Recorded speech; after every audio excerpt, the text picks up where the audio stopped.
सर्वांना नमस्कार. आज आपण प्रीतीचा नारखुळा या कथामालिकेचा भाग 3 पाहणार आहोत. पुण्यातील जून महिन्याची ती सकाळ सुखद होती. पावसाच्या पहिल्या सरींनी जमिनीचा वास सुगंधी केला होता. पण वी स्पेस डिझाईन स्टुडिओच्या आत मात्र कामाचा ताप चढलेला होता. स्वराज नेहमीपेक्षा अधिक उत्साहात होती. तिने रात्रभर जागून रेन वॉटर हार्वेस्टिंग आणि त्या सूर्यास्त खिडकीचा जो सुधारित आराखडा तयार केला होता तो आज ती विशालला दाखवणार होती. तिने पांढऱ्या रंगाचा चिकनकारी कुर्ता घातला होता आणि केसांची साधी वेणी घातली होती. तिच्या चेहऱ्यावर कामाचा थकवा असला तरी डोळ्यांमध्ये एक वेगळाच आत्मविश्वास होता. विशाल आज ऑफिसला लवकर आला होता. तो आपल्या केबिनमध्ये लॅपटॉपवर काहीतरी गंभीरपणे पाहत होता. त्याच्या टेबलावर ब्लॅक कॉफीचा मग रिकामा पडला होता. स्वराने केबिनच्या काचेवर हलकेच नॉक केले. या विशालचा आवाज आला. स्वरा आतमध्ये गेली आणि तिने तिचा लॅपटॉप त्याच्या समोर ठेवला. सर, तुम्ही काल सांगितल्याप्रमाणे मी त्या पार्किंगच्या जागेचा वापर करून पाण्याची टाकी आणि ड्रेनेज सिस्टीम पुन्हा डिझाईन केली आहे. आणि हो, मी त्या बेडरूमच्या खिडकीसाठी एक स्लायडिंग व्ह्यू दिला आहे, ज्यामुळे प्रायव्हसीचा प्रश्न सुटेल आणि सूर्यास्तही पाहता येईल. विशालने चष्मा काढून टेबलावर ठेवला आणि स्क्रीनकडे बारकाईने पाहू लागला. त्याने झूम करून प्रत्येक रेष तपासली. स्वरा श्वास रोखून त्याच्या प्रतिक्रियेची वाट पाहत होती. लॉजिक तर चांगलं वापरलंय तुम्ही, विशाल काही वेळाने म्हणाला. पण ही पाण्याची टाकी बांधताना आपल्याला स्ट्रक्चरल इंजिनियरशी बोलावं लागेल. पार्किंगचा लोड ती सहन करू शकेल का हे बघावं लागेल. पण एकंदरीत हा विचार चांगला आहे. आय एम इम्प्रेस्ड हे शब्द विशालच्या तोंडून ऐकणे म्हणजे स्वरासाठी एखाद्या पुरस्कारापेक्षा कमी नव्हते. तिच्या चेहऱ्यावर एक निरागस हास्य आले. Thank you sir. मला वाटलं होतं तुम्ही पुन्हा एकदा म्हणाल की हे खूप पोएटिक आहे, ती थोड्या थट्टेने म्हणाली. विशालने तिच्याकडे पाहिले. त्याच्या नजरेत एक क्षणभर मऊपणा आला, पण त्याने तो लगेच लपवला. पोएटिक आहेच, पण जर ते प्रॅक्टिकल असेल तर मला अडचण नाही. जा, आता यावर काम सुरू करा. दुपारच्या वेळी ऑफिसमध्ये एक अनपेक्षित गोंधळ उडाला. विशालचा एक जुना क्लायंट मिस्टर खुराना चिडलेले ऑफिसमध्ये आले. त्यांचा एक मोठा प्रोजेक्ट काहीतरी तांत्रिक कारणांमुळे महानगरपालिकेने थांबवला होता. विशाल, मलाही सहन होणार नाही. जर हे काम आठवड्याभरात सुरू झालं नाही तर मी दुसऱ्या फर्मकडे जाईन, खुराना जोरात ओरडत होते. विशाल त्यांना शांत करण्याचा प्रयत्न करत होता, पण परिस्थिती हाताबाहेर जात होती. अख्ख्या ऑफिसमध्ये शांतता पसरली होती. स्वरा आपल्या डेस्कवरून हे सर्व पाहत होती.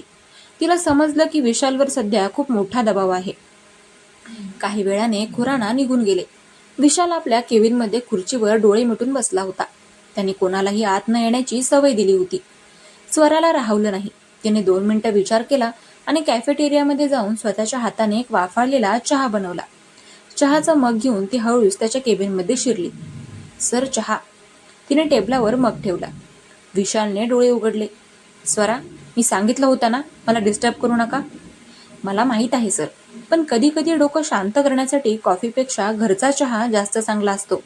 थोडा अद्रक आणि गवती चहा घातलाय, तुम्हाला बरं वाटेल, स्वरा शांतपणे म्हणाली. विशालने तिच्याकडे पाहिलं. त्याला ओरडायचं होतं, पण स्वराच्या आवाजातला तो साधेपणा पाहून त्याला राग आला नाही. त्याने चहाचा मग उचलला आणि एक घोट घेतला आणि खरोखरच त्याला थोडं हलकं वाटलं. थँक्यू स्वरा, तो हळू आवाजात म्हणाला. कधी कधी काम इतकं डोक्यावर जातं की आपण माणूस आहोत हेच विसरतो. सर, काम तर आयुष्यभर असणारच आहे, पण तुम्ही स्वतःची काळजी घेतली नाही तर हे सगळं सांभाळणार कोण, स्वराने विचारलं. विशालने खिडकी बाहेर पाहिलं. मी एकटाच आहे स्वरा. माझे आई बाबा अमेरिकेत असतात.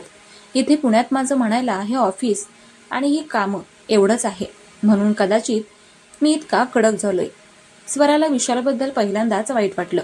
इतका यशस्वी माणूस, पण आतून इतका एकटा.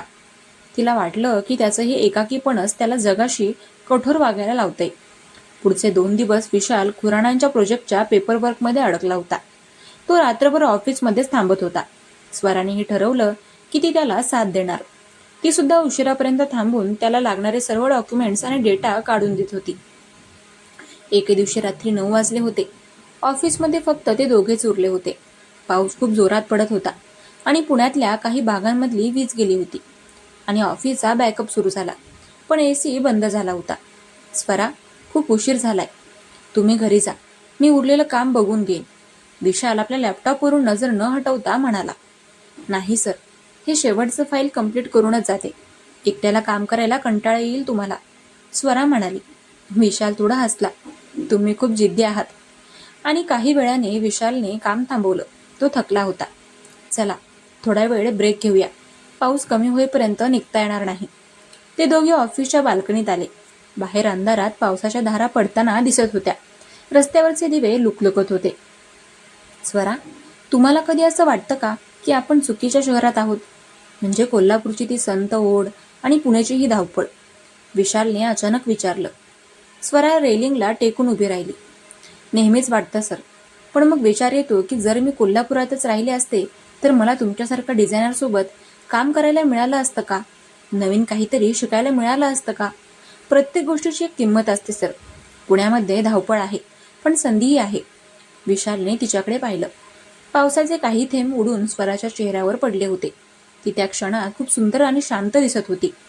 विशालच्या मनात एक विचार आला. जर आयुष्यात स्वरासारखा कोणी जोडीदार असता, जो फक्त कामात नाही तर विचारातही साथ देईल, तर आयुष्य किती सोपं झालं असतं. पण त्याने लगेच तो विचार झटकून टाकला. सर, तुम्ही कधी लग्न करण्याचा विचार नाही केला? स्वराने अगदी निरागसपणे विचारलं. आणि विशाल दचकला. लग्न? कोणाकडे वेळ आहे त्यासाठी? आणि माझ्यासारख्या माणसासोबत कोण राहील? मी 24 तास फक्त कामाचा विचार करतो. असं नाहीये सर. प्रत्येक माणसाला कोणीतरी हवं असतं, जो घरी गेल्यावर चहा घेऊया का असं विचारेल. काम तर मशीन पण करतं, पण माणसाला मायेची गरज असते, स्वरा म्हणाली. विशाल गप्प राहिला. त्याला स्वराचं बोलणं पटत होतं, पण त्याने कधी स्वतःला तितकं मोकळं केलं नव्हतं. तुम्ही खूप शहाणे आहात स्वरा, आणि तो एवढंच म्हणाला. रात्रीचे 10:30 झाले होते. पाऊस थोडा कमी झाला होता. विशालने आपली फाईल बंद केली. चला, मी तुम्हाला घरी सोडतो. यावेळी रिक्षा मिळणार नाही. पुन्हा एकदा तोच प्रवास, पण आज गाडीतली शांतता जड नव्हती.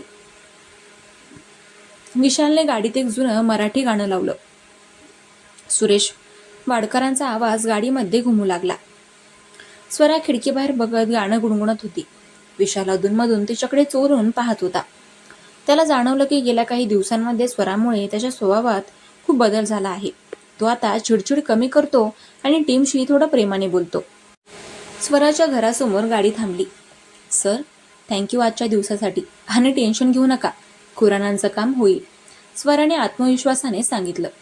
गुड नाईट स्वरा, विशाल म्हणाला. स्वरा गाडीतून उतरली आणि आतमध्ये गेली. विशाल तिथेच 2 मिनिटं थांबला. त्याला स्वराच्या जाण्याने पुन्हा एकदा तोच एकटेपणा जाणवू लागला. त्याने गाडी वळवली आणि आपल्या रिकाम्या बंगल्याकडे निघाला. घरी पोहोचल्यावर स्वराने आपल्या डायरीत लिहिलं. विशाल सर, ते एक कोडे आहेत. जितके बाहेरून कडक तितकेच आतून हळवे. त्यांना फक्त प्रेमाची गरज आहे. तिला माहीत नव्हतं की विशालने सुद्धा त्या रात्री आपल्या लॅपटॉपवर काम करताना स्वराचा फोटो, जो ग्रुप फोटोमधून त्याने क्रॉप केला होता, तो पाहिला होता. त्यांच्यातील अंतर अजूनही होतं, पण आता त्यांच्यात एक नातं तयार होऊ लागलं होतं. हे प्रेम होतं की आकर्षण, की फक्त कामातली मैत्री? आता हे येणारा काळच ठरवणार होता. पुण्यातल्या पावसाने आता जोर धरला होता. आकाश सतत काळवंडलेलं असायचं आणि 20 पेजच्या काचेच्या खिडक्यांवर पावसाचे थेंब आपटण्याचा आवाज एका लयीत सुरू असायचा. स्वरा आज सकाळी वेळेच्या आधीच ऑफिसमध्ये हजर झाली होती. तिच्या हातात मिस्टर खुरानांच्या प्रोजेक्टची महत्त्वाची फाईल होती. या फाईलमध्ये पालिकेच्या मंजुरीसाठी लागणारे शेवटचे काही तांत्रिक बदल करायचे होते. विशालने ही जबाबदारी स्वरावर सोपवली होती, कारण तिचा बारकाव्यांकडे बघण्याचा दृष्टिकोन त्याला भावला होता. स्वराने लॅपटॉप सुरू केला आणि कामामध्ये डोकं खुपसलं. तिला माहिती होतं की विशाल सर आज लवकर येणार आहेत. विशाल आता ऑफिसमध्ये आला की सगळ्यात आधी स्वराच्या डेस्ककडे बघायचा. ही त्याची सवय झाली होती की गरज, हे त्यालाही नीटसं कळत नव्हतं. सकाळी 9:30 वाजता विशाल ऑफिसमध्ये शिरला. त्याने ओला झालेला रेनकोट बाजूला काढला. त्याचे डोळे लाल झाले होते. कदाचित रात्रभर तो खुरानांच्या केसचा अभ्यास करत असावा. तो थेट स्वरापाशी आला. स्वरा, ते स्ट्रक्चरल चेंजेस झाले का? मला 11 वाजेपर्यंत पालिकेच्या ऑफिसरला भेटायला जायचं आहे, विशालने घड्याळात बघत विचारलं. हो सर, जवळजवळ झाले आहेत. फक्त एका कॉलमचं लोडिंग कॅल्क्युलेशन पुन्हा एकदा चेक करते, स्वराने उत्तर दिलं. लवकर करा, वेळ नाहीये आपल्याकडे, विशाल एवढंच बोलून आपल्या केबिनमध्ये गेला. स्वराने वेगाने काम पूर्ण केलं आणि प्रिंटआउट काढून विशालच्या टेबलावर नेऊन ठेवली. विशालने घाईघाईत फाईल घेतली आणि तो ऑफिस बाहेर पडला. जाताना त्याने स्वराकडे बघून एक मान डोलावली, जो त्याच्या भाषेत थँक्यू होता. दुपारचे 2 वाजत आले होते. स्वरा जेवायला जाणार तितक्यात तिच्या फोनवर विशालचा फोन आला. विशालचा आवाज फोनवर खूप रागीट वाटत होता. स्वरा, तातडीने माझ्या केबिनमध्ये जे काही एक्स्ट्रा ड्रॉप्स आहेत ते घेऊन पालिकेच्या ऑफिसला या. तुम्ही दिलेल्या फाईलमध्ये एक मोठी तांत्रिक चूक आहे. त्या ऑफिसरने ती पकडली आहे आणि आता तो म्हणतोय की हा प्रोजेक्ट कधीच मंजूर होणार नाही. स्वराचं काळीज धडधडलं. चूक? पण सर, मी तर सगळं 2दा चेक केलं होतं.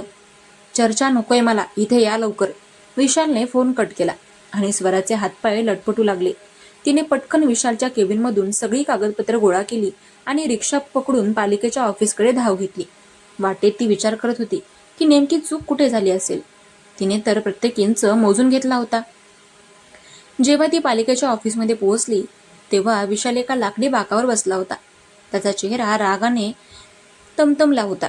स्वरा त्याच्या जवळ गेली. सर, हे पेपर्स. विशालने तिच्या हातातून पेपर जवळजवळ हिसकावूनच घेतले. स्वरा, तुम्हाला एवढी साधी गोष्ट कळली नाही? त्या कॉलमचे डिझाईन तुम्ही जुन्या नियमांनुसार केलंय. नवीन FCI रूल्स बदलले आहेत, हे तुम्हाला माहीत नव्हतं का? स्वरा शांत राहिली. तिला आठवलं की तिने नवीन नियमावलीच वाचली होती. पण मग प्रिंटमध्ये काय गोंधळ झाला? तिने पटकन कागद पाहिले. तिच्या लक्षात आलं की प्रिंट काढताना चुकीची फाईल सिलेक्ट झाली होती. सॉरी सर, चुकून जुनी फाईल प्रिंट झाली. स्वरा अपराधी स्वरात म्हणाली. सॉरी? तुमच्या एका सॉरीमुळे खुराणांचा करोडोंचा प्रोजेक्ट धोक्यात आला आहे. आणि माझी इमेज काय? त्या ऑफिसरसमोर मी मूर्ख ठरलो. मला वाटलं होतं की तुम्ही जबाबदार आहात, पण तुम्ही अजूनही तीच नवखी मुलगी आहात जिला कामाचं गांभीर्य नाही. विशालने लोकांसमोरच तिला सुनावले. स्वराच्या डोळ्यात पाणी आलं. तिला विशालचा राग मान्य होता, पण त्याने सर्वांसमोर तिची लायकी काढली होती हे तिला टोचलं. तिने काहीही न बोलता तिथून निघून जाणं पसंत केलं. संध्याकाळ झाली होती. पाऊस थांबला होता, पण हवेमध्ये गारवा होता. स्वरा ऑफिसमध्ये परतली नाही. ती सरळ घरी गेली आणि अंधाऱ्या खोलीत बसून राहिली. तिला वाटलं की विशाल सरांनी किमान एकदा तिचं म्हणणं ऐकून घ्यायला हवं होतं. दुसरीकडे विशाल पालिकेच्या ऑफिसमधून काम कसं नसं आटोपून बाहेर पडला. त्याने ऑफिसरची कशीबशी समजूत काढली होती आणि उद्या पुन्हा येण्याचं आश्वासन दिलं होतं. गाडी चालवताना त्याच्या मनात सारखे स्वराचे ते रडवेले डोळे येत होते. त्याला जाणवलं की आपण थोडं जास्तच बोललो. चूक तर झाली होती, पण ती मुद्दाम केलेली नव्हती. विशालने ऑफिसमध्ये फोन केला. रिया, स्वरा ऑफिसमध्ये आहे का? नाही सर, त्या दुपारपासूनच आल्या नाहीत, रियाने सांगितलं. विशाल जरा अस्वस्थ झाला. त्याने स्वराच्या नंबरवर फोन लावला, पण तिने फोन उचलला नाही. विशालने गाडी स्वराच्या घराच्या दिशेने वळवली. त्याला माहिती होतं की तिचं मन दुखावलं गेलं आहे. स्वराच्या घरापाशी पोहोचल्यावर विशालने पाहिलं की तिच्या खोलीची खिडकी उघडी आहे, पण आतमध्ये दिवा नाहीये. त्याने खाली उभं राहून एकदा विचार केला आणि मग वर गेला. तिने दरवाजा उघडला. समोर विशालला बघून तिला धक्काच बसला. आत येऊ शकतो का? विशालने विचारलं. स्वरा काहीही न बोलता बाजूला झाली. विशाल आतमध्ये आला. खोलीमध्ये पुस्तकांचा आणि स्केचेसचा पसारा होता. भिंतीवर काही सुंदर निसर्गचित्रे लावली होती. स्वरा, मला माहीत आहे की मी दुपारी खूप चिडून बोललो, पण मला त्या प्रोजेक्टचं टेन्शन होतं. विशालने सुरुवात केली. स्वरा खिडकीपाशी जाऊन उभी राहिली. सर, काम चुकलं तर तुम्ही ओरडण्याचा तुम्हाला पूर्ण अधिकार आहे, पण तुम्ही मला कामाचं गांभीर्य नाही असं म्हणालात, ते चुकीचं होतं. मी या प्रोजेक्टसाठी गेल्या 4 रात्री नीट झोपले सुद्धा नाहीये. विशाल तिच्या जवळ गेला. आय नो, मला माहिती आहे तुम्ही मेहनत घेताय, म्हणूनच कदाचित मला जास्त राग आला, कारण मला तुमच्याकडून खूप अपेक्षा आहेत. तुम्ही फक्त एक एम्प्लॉई नाही आहात माझ्यासाठी, तुम्ही या फर्मचा कणा आहात. विशालच्या या वाक्याने स्वराचा राग वितळला. तिने वळून त्याच्याकडे पाहिलं. विशालच्या डोळ्यांमध्ये एक प्रकारची माफी होती. चहा घेणार का? स्वराने हळू आवाजात विचारलं आणि विशाल हसला. तुमच्या हातचा असेल तर नक्कीच. स्वरा चहा बनवायला किचनमध्ये गेली. विशाल तिच्या खोलीतलं सामान बघू लागला. त्याला एका कोपऱ्यात तिचं स्केचबुक दिसलं. त्याने ते उघडलं. त्यात अनेक चेहरे काढलेले होते, पण शेवटच्या पानावर एक अर्धवट स्केच होतं. ते विशालचं होतं. विशाल स्तब्ध झाला. स्वराने त्याचं स्केच इतक्या बारकाईने काढलं होतं की त्याच्या चेहऱ्यावरचं ते गांभीर्य आणि डोळ्यांमधली चमक हुबेहूब उतरली होती. त्याला समजलंच नाही की स्वरा त्याच्याकडे इतक्या बारकाईने कधीपासून बघते. स्वरा चहा घेऊन बाहेर आली. विशालने पटकन स्केचबुक बंद केलं. सर, उद्या मी स्वतः पालिकेच्या ऑफिसमध्ये जाऊन ते नवीन पेपर सबमिट करेन. स्वरा म्हणाली. नको, आपण दोघं मिळून जाऊ. शेवटी प्रोजेक्ट आपला आहे. विशालने आपला या शब्दावर जोर दिला. दोघंही शांतपणे चहा पिऊ लागले. बाहेर पावसाची रिपरिप पुन्हा सुरू झाली होती. त्या रात्री त्यांच्यातली ती प्रोफेशनल भिंत थोडी अधिक ढासळली होती. स्वरा, तुम्हाला कधी वाटतं का की आयुष्यात आपण जे काही मिळवतोय ते खरंच हवंय आपल्याला? विशालने अचानक विचारलं. का सर? तुमच्याकडे तर सगळं आहे. स्वरा म्हणाली. सगळं आहे, पण कोणासोबत तरी शेअर करायला कोणीच नाहीये. आज जेव्हा ऑफिसरने मला खडसावलं तेव्हा मला जाणवलं की माझ्या पाठीशी उभं राहणारं कोणीतरी हवंय. जसं तुम्ही आज माझ्यासाठी पेपर्स घेऊन आलात. विशाल मनापासून बोलत होता. स्वरा विशालच्या चेहऱ्याकडे बघत राहिली. तिला जाणवलं की हा माणूस कितीही श्रीमंत असला तरी तो आतून खूप हळवा आहे. तिला त्याच्याबद्दल एक ओढ वाटू लागली होती, जी प्रेमापेक्षा खूप जास्त होती. सर, तुम्ही एकटे नाही आहात. तुमची टीम तुमच्या सोबत आहे, स्वरा म्हणाली. आणि तुम्ही? विशालने थेट विचारलं. स्वरा क्षणभर गप्प राहिली आणि मग म्हणाली. मी सुद्धा.